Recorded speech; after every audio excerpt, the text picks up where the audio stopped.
Hello everyone, I hope you guys are all having a fabulous Monday. Happy Halloween. What do you think of my new hairdo? Of course this is a wig, and it's a bad wig at that because I didn't cut it the way that you should. It's part of my costume, but I just wanted to come on here and say hello with a little bit of Halloween spirit, and I will be taking this off because it is very, very hot, but still. Kind of gives me a glimpse as to what I would look like with all white hair. I think I could pull it off, maybe not, who knows. Now we are back to normal, and of course I have a line on my forehead from the wig. Awesome. Alright, but before we get started, let me share the bag that I'm currently rocking, and that is my Louis Vuitton Alma BB in the Damier Ben print. Alright, so let's get started with the very first question because I have loads and loads of eye candy for you guys today.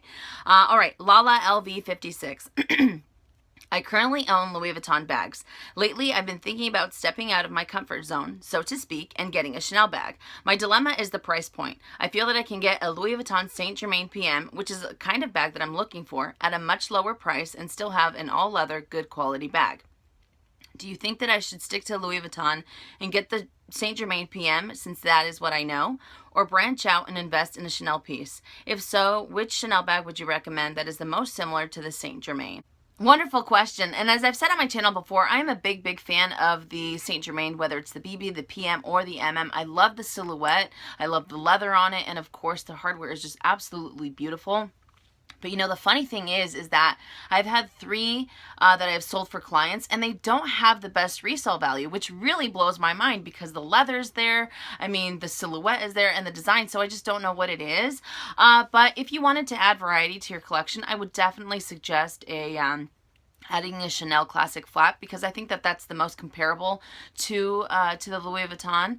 And with Chanel, obviously they have amazing resale value. They are timeless, they are classic, they never ever go out of style.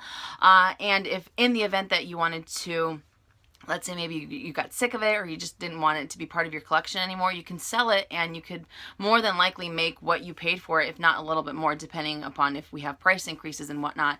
The bag that I would recommend that is most comparable to the Saint Germain PM as far as Chanel goes would be the medium large. And I just absolutely love this handbag. And even though the jumbo was my holy grail, there is just something about this bag. It is very easy to carry. It's not heavy. I find myself reaching for this a lot more than my jumbo.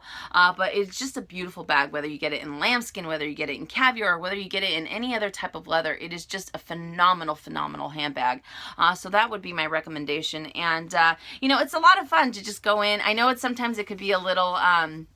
it could be a little nerve-wracking, you know, because you're used to a certain brand and you know how they wear, and then obviously going into a different brand and having it be a little bit more expensive really just kind of, you know, I think it made me nervous, but it is a fantastic brand, and I think that you will enjoy it. So either way, whether you go with the Saint Germain PM, it is a beautiful bag. It has, I mean, just a great silhouette. Or whether you go with Chanel, I think that you will be happy with either one. But hopefully that was able to help. All right, next question from NMGP. What is your take on the Toiletry 26 versus the Voyage Eclipse as a clutch? Do you think that the Voyage Eclipse print and piece can suit women? Fabulous question, and I do have some eye candy for you. Here I have the Pochette Voyage in the Monogram Eclipse print, and this retails for $700 here in the States. And I don't have the Toiletry 26, the classic version, to share with you guys because I sold it.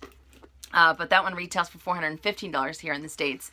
But you guys know, if you've been watching my channel for a while, I love using these as clutches, and I'd have to say that between the two, this one is definitely a lot easier to be able to be used that way, because you have this little slip pocket here, plus you have the credit card slots. So the fact that you don't have to carry another compact wallet, you don't have to carry a card holder or anything like that, really makes it easier to be able to maximize your space without having to carry something in here that you don't need, if that makes any sense. So you don't have to carry your wallet. I mean, you could if you wanted to, but if you're going to go compact, then obviously the 6 card slots plus this little guy here really makes it easy to just be able to leave that at home and be able to put in other goodies in here that you absolutely want to carry. But I love this item, and to be honest, when it comes to this print, I am just a huge fan. And I think that when it comes to luxury goods, I'd say probably I don't know, maybe 80–90% of the items can be used unisex. And this is definitely one of those items. And even though this is part of the men's collection, the men's line, I am a woman, and it is part of my collection, but there is just something about it. I think that it is so just classic. It's not so in your face. And even though it has the monogram, you know, all over it, I just feel that it's not just kind of like saying, it's like screaming it, you know what I'm saying? Because you have the black, you have the gray, and it's just a gorgeous, gorgeous print. I'm just a big, big fan of this print, and how awesome would that be if they made a full-on like Speedy or Neverfull in this? I would be there in a heartbeat. But when I was talking to my sales associate, she said that that would probably never happen because with Louis Vuitton, they like to keep their items very feminine and very masculine, and like they like to keep them apart. But I don't think that. I think that we can blur the lines and maybe put this into production, don't you think? But I highly, highly recommend this print. I think it is absolutely beautiful. All right, next question from Aileen Morira. I'm so sorry if I pronounced that wrong. What are your thoughts on the Louis Vuitton Croisette in Damier Ebene? I think it is a beautiful bag, and I just love that it is crossbody. Now, I do have a picture to share with you guys, and this is thanks to my very, very good friend Jules Loves LV. Thank you so much for allowing me to use this picture, and I will insert the picture now.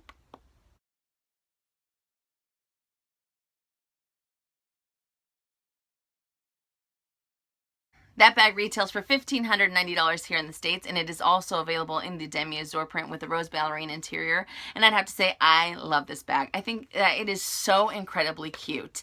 I love the fact that it is a little bit structured. It has that boxy type of silhouette to it, so I'm a big fan of that.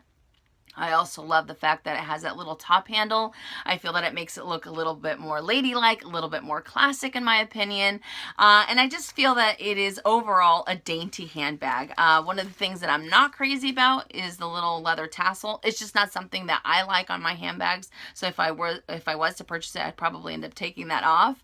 And I also have to say that when I was at the boutique and when I was playing around with this bag, I found that the lock might be a little bit fussy, and I think that if you wanted to get in and out of your bag, that might be something that you want to take into consideration. It very much so reminded me of the Pochette Métis and the S-Lock, and I know a lot of people love the Pochette Métis, but they're not a fan of the S-Lock, so I feel that this one is a little bit more, it's kind of along those same lines. So I would definitely go to the boutique, try it on, but I think it is absolutely just a cute bag. That's what it is. It's a cute, cute bag. And I think that if it makes your heart sing, then go for it. All right, next question from Jackson Sharp. Have you heard about Louis Vuitton burning their unsold products at the end of each year? Is it completely true? For my research, it is to keep a prestige to their brand and not putting unsold bags at a discounted price. What are your thoughts on this? Fabulous, fabulous question, and yes, you heard that correctly.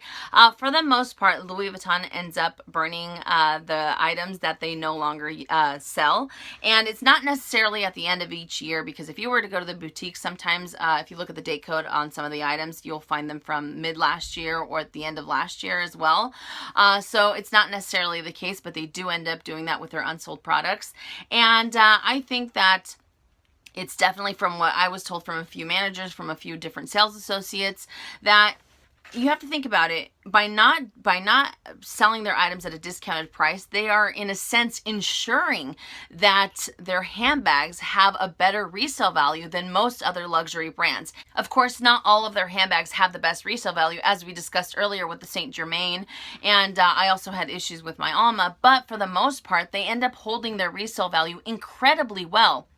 And some of those handbags, when you can find them on sale, they just don't have the same type of value in the long run if you were to sell them later on. And another thing to note is Chanel. Chanel has handbags that are seasonal handbags. Those go on sale, and those definitely don't have anywhere near as good a resale value as the classic flaps do. So I think that, I mean, would it be awesome to be able to get a discounted Louis Vuitton at the boutique? Absolutely. I think any of us would be excited. And I think that's when, you know, when I end up using the store cards, like I've told you guys before, you get rewards points, or you get rewards cards that you could put towards a Louis Vuitton item if you were to purchase your item at a department store. That's kind of like them being on sale. So that always makes me happy. But I think that it's like I said before, it's a way of them ensuring that their items have the same type of resale value and end up just being one of the top luxury brands. Like I said before, I'd love to be able to purchase something at a boutique, at a Louis Vuitton boutique at a discounted price, or if they said these are on clearance, I would be all over that. But I know that those clearance items won't end up having the same type of resale value that any of their items would. So I don't know. It doesn't bother me whatsoever. I think it kind of just adds to the allure of the brand, to be honest. At least I do anyways. Maybe I'm crazy. All right, next question from Clin P. I think I butchered your name. I apologize. I am saving up to purchase the Lockme 2, but I have not seen any reviews regarding the bag. What are your thoughts on this? And I do have a picture of it. I tried to zoom in. I was actually at the boutique and I took a couple pictures just in case. So I will insert the picture right now. And that bag retails for $29.10 here in the States. And the red, I mean, the red looks gorgeous. But I'd have to say that one of the things that I love about this bag the most is the turn lock closure. I just feel that it adds a little bit of a variety to most Louis Vuitton handbags. And the fact that it comes with the silver hardware, not with the standard gold or brass hardware, also adds to the beauty of this bag. And it has quite a bit of space. And I just think it's just a simple, classic design. And it does have a little bit of a higher price tag at $2,900, but it is an all leather handbag. And again, I feel that the craftsmanship is just absolutely superb in this handbag. So I am a huge, huge fan. All right, next question from Ashley S. I'm not even going to try because I'm looking and I know that I would butcher it. I am graduating in December with my psychology degree and I want to treat myself to a bag. I'm torn between the Neverfull MM and the Monogram Canvas or the Perry Tote by Tory Burch. What is your opinion? I haven't heard much on the Perry Tote, but I love that it comes in different colors. But on the other hand, I love the classic and recognizable look of the Neverfull. I'm fairly new into the luxe game, but did purchase my Louis Vuitton Speedy in Monogram last February. Well, congratulations on your Louis Vuitton Speedy and major, major, major congratulations on your upcoming graduation. That is absolutely fantastic. I like the Perry Tote, and one of the things that I love about it the most is the beautiful textured pebbled leather. It is just absolutely gorgeous. Gorgeous. However, having said that, I'd have to say that you are graduating. And I remember what I went through in college, the sleepless nights. I mean, I felt like I had bags under my eyes every single day. And I remember the late phone calls with, a friend. I was just like done. I'm like, I can't take this anymore. But you're graduating, and that is absolutely something that you want to, you want to commemorate with an item such as a Louis Vuitton. I would definitely, there's nothing wrong with the Perry Tote, as I said before. I think that it is a beautiful bag, but you are graduating, and something this huge deserves a huge, just something to just, like I said before, commemorate this awesome time in your life. And I would definitely go for the Louis Vuitton Neverfull in the MM print.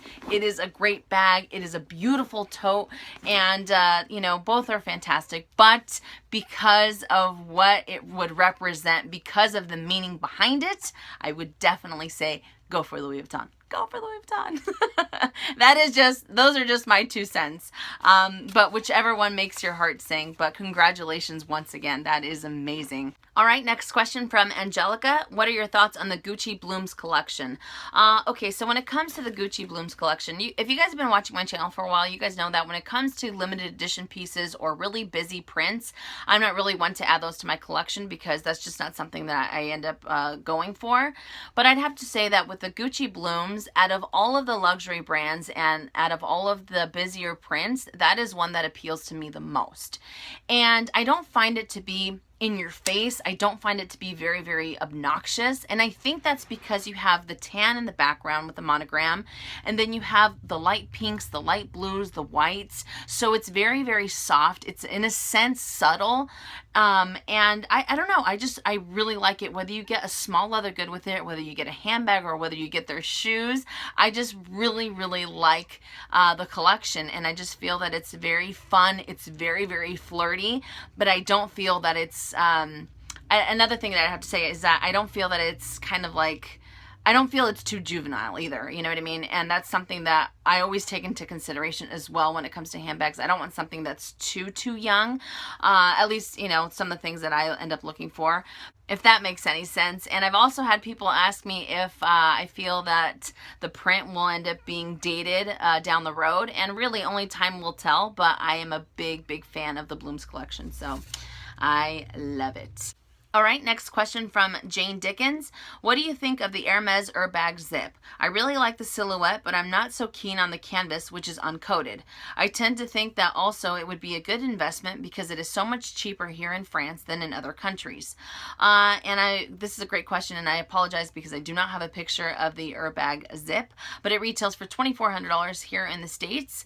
And even though I do appreciate the craftsmanship that this bag has, I am not too crazy about it, to be honest, because it is a bag, even though it does have it is the friendliest price tag that Hermes has for handbags.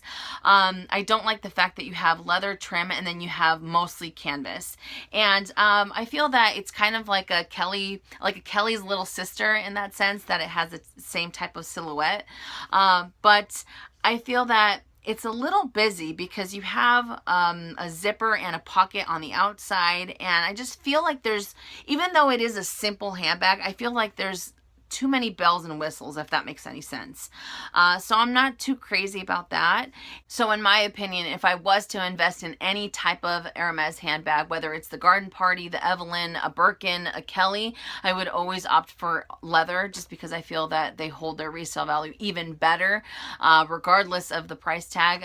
But when it comes to the Urbag Zip, I just don't feel that the resale value is there. I feel that it's a little too busy. And again, I'm not too crazy of the fact that it's mostly made of canvas and just has some leather trimmings. But that's just my own opinion. If it makes your heart sing and if that's what you like, then I would go for it.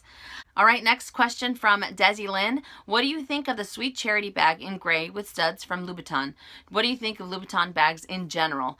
All right, so the Sweet Charity bag retails from $1,400 to $2,000 if I'm not mistaken, and I like it. I think it is such a fun and edgy bag. So if you're not into, let's say that you have the classics, right? And let's say that you want something that just kind of shows your personality and you're a little bit more fun, you're a little bit edgier, and you want just something that's out of the norm, then I think that the Sweet Charity bag is a great way to go. And it has quite a bit of hardware because of the studs. And even though this isn't something that I would probably add to my collection, I definitely appreciate it because it is just so much fun. It's very edgy, as I said before. And altogether, I think that Christian Louboutin handbags are just that. They're not your classics. They're not your, your staple pieces that you would have in your collection. It's something to just kind of branch out into if you want to have fun with the handbag. And they do still have very great quality. I know some of my girlfriends have told me that they're awesome, and they don't have the highest price tags of some of the other luxury brands do. But again, they're just really fun, a whole lot of personality. So, and I definitely appreciate what they bring to the handbag world. All right, next question from Jamie Schlafer. Is there a place I can find retail prices of Spies from the 1990s? I hear that designer handbags hold their value, and I'm very curious to find out if my Epi Speedy 25 has held its value. I love this question, and I was online, no joke, for like 2 days trying to find if there was, a particular website that let us know how much a handbag was in like 1955 and 1960, 70, and whatnot. I couldn't find one, and then I actually ended up calling my sales associate, and I also spoke to the manager, and I found out that if you were to take your handbag into the boutique, they'd be able to give you a little bit more information on the handbag, especially if you were to talk to the repair specialist. But they didn't say that that's something that they would be able to do for sure. So if you guys know of any type of forum, of any type of website that lets us know, how much a handbag was, in 1990, 1980, or what have you, let us know in the comments section down below. I am extremely curious. I know that as far as Chanel handbags go, you're able to find double flaps, and you're able to, go on a lot of other forums to let you know in 1970 it was this much, or in 1950 it retailed for that much. But I haven't found found too much information on Louis Vuitton. So again, if you guys know of anything, let us know in the comments section down below. And I wish I could be more help, Jamie, but congratulations on your Epi Speedy 25, a vintage piece, and they hold up incredibly well. So congrats. All right, next question from Sunstar. I'm obsessing about the Cartier Love Bracelet. Should I go for it? Would you go for it? Also, I've been obsessing about the Chanel J12 watch. I need your thoughts. And what is your take on the Fendi Mini or Medium Peekaboo? Worth the money? Will it go out of style, etc.? All right, love the questions. Okay, let's start off with the first one. The Cartier Love Bracelet. Should I go for it? Would you go for it? I would go for it. I absolutely love the Cartier Love Bracelet. I just think it is so simple, and it's not costume jewelry. That's the main thing. A lot of the other luxury brands, it's all, you know, costume jewelry, fashion jewelry, but this is 18 karat gold, and they have the diamonds, so I mean the quality is there. So I love that feature, and to be honest, we were in the car the other day, and Robert, it has to do with Cartier, I promise. Robert asked me if he thinks that he would be able to rock a right hand ring. And I told him yes, you know, of course. And he said, should I get like a really big ring, like, you know, sterling silver or something like that? And I said, what about Cartier Love rings? What if we got each other Cartier Love rings? Right? And he is open to the idea. So I'm just like stoked, because my husband, if you guys have been watching me for a while as well, you know that he doesn't have any luxe goods. He doesn't care for them. But the fact that that we might end up getting Cartier Love rings together is just blows my mind. So having said that, I do think that you should go for the bracelet. I think that they're absolutely gorgeous. That's just my own opinion. I would love to be able to get one someday. Of course, they have a very hefty price tag, but I think that they are worth it. Okay, and then the Chanel J12 watch. I really like the Chanel J12 watch. It obviously you have the diamond bezel on it, and you know, even though it does have a hefty price tag, they don't have the best resale value. As far as you know, most of the watches that I've seen from like Gucci or any of the luxe brands, those don't have the best resale value. Of course, Cartier, Petit Philippe, Rolex, all those would definitely have a way better resale value. So for me, if I was to invest in a timepiece, I would definitely go for one of those three brands over getting something from Chanel. That's just my own opinion. I do think that they are absolutely beautiful, but for the money that you'd be putting into it, it's just not there as it would be with the other ones, because the other ones end up increasing in value more so, the Rolex and of course Petit Philippe, because it's just a phenomenal brand. Okay, and then what's my take on the Fendi Mini or the Medium Peekaboo? Okay, so the Fendi, the Peekaboo, I appreciate it. I think that it's somewhat simple, but I don't know what it is about it. I can't put my finger on it as to what it is that I'm not too crazy about. I don't know if it's the fact that it has, you know, I feel like the opening might end up sagging a little bit over time. And I don't know. Like I said, I can't really tell you with certainty, this is why I don't like it. This is why I know I'm not a fan of it. I know I'm not too crazy about the mini size. I feel like it's a little too small, says the girl with the Alma BB. But I don't know. It's just for my own personal taste. It's not something that really appeals to me. But other than that, I can't tell you too much about what it is that I just don't find intriguing to me. They do have amazing quality. Fendi in general has beautiful leather, and they have great hardware as well, but I don't know. I'm not being much help with the Fendi Peekaboo. It's not for me. But great questions, and I hope I was able to help. All right, and the last one from Will Stephen Co. What makes or breaks your wish list? Is there a standard for the bag you have on your wish list? I feel like I buy the same things a lot, and to branch out is difficult, and I'm wondering how you think yours through. Okay, so what makes or breaks my wish list? When it comes to wish lists, it's funny because My wish list, you would think you would think I'm a millionaire because I have so many items on there. Sometimes I have like 15 items on there, sometimes I don't. And what I like about wish lists is that I can spend the money in my head, but not physically. So it really ends up helping my wallet quite a bit. But what makes or breaks it is that I like to put things, I like to put items on there that I'm constantly looking at, that I'm constantly thinking about, and then I'll say, okay, it'll go on there. And then when I go to the boutique, I try out that item. I always try to, that's why I always say that my wish list is constantly just changing, because my style and my what I end up wanting to add to my collection is constantly evolving. But I make a note of it that whenever I go to a boutique, I always try to look at the items that I have on my wish list and go check out those items. Because again, we can do the research on YouTube, we can do the research online, and it might be a great bag or a great item in theory, but then when you get to the boutique, you find out that it doesn't end up suiting your lifestyle. So my wish list is constantly revolving items. Sometimes I have, like I said before, like 20 items on there, and then I'll have like 3 because I go to the store and then I find out what doesn't, it doesn't really suit my body frame. It doesn't suit my lifestyle. And one of the standards that I have on my wish list now is that it has to be functional.